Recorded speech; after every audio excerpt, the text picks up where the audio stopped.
Nerdy for 30.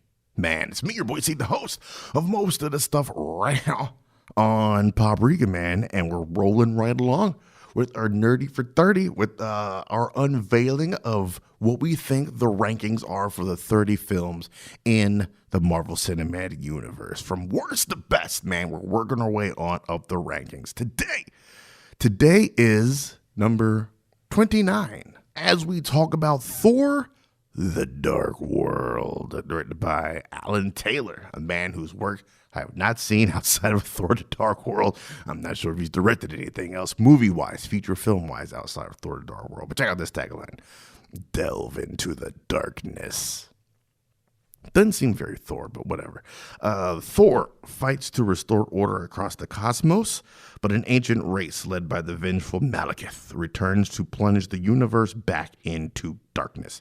Faced with an enemy that even Odin and Asgard cannot withstand, Thor must embark on his most perilous and personal journey yet, one that will reunite him with Jane Foster and force him to sacrifice everything to save us all. There's elements and seeds of a great movie, I think, in Thor: The Dark World.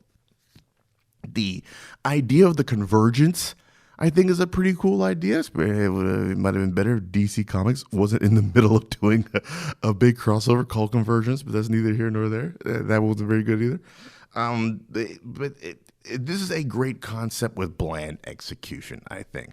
Malekith is one of the better Thor villains out there, especially in the hands of the Jason Aaron run. If you have not, I highly, highly, highly encourage you to check out the Jason Aaron collection of Thor. Jason Aaron and Russell Dauterman is his artist there.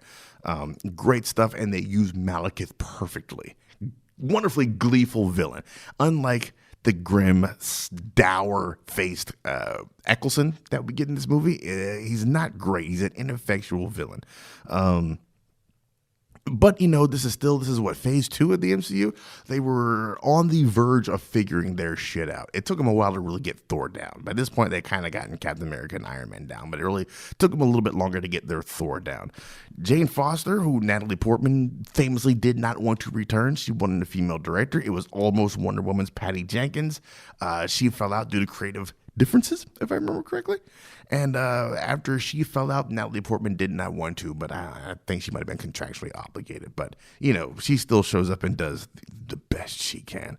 This is, yet again, man, Hiddleston doing what Hiddleston does, man. He has embodied the Loki character since 2010 or whenever that first Thor movie came out. And he's still killing it with season 2 of Thor coming to Disney Plus, I think, later on this year. It's been, as much as it's been a journey of Thor's progression, it's also been a mirror of Loki's progression and how his inadvertent giving Courage, I think Curse, the directions on how to get out of the prison dungeons, and then that leads to the death of Frigga.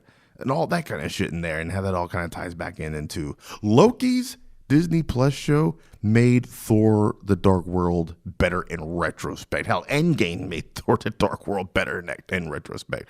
But this isn't the great. I mean, what they did with Eric Selvig wasn't understandable, kind of scrambling his mind after the events of the first Avengers. But just seeing him run around like a crazy man never really sat right with me. Minimal amount of Darcy, which is good. Darcy's great in small bursts.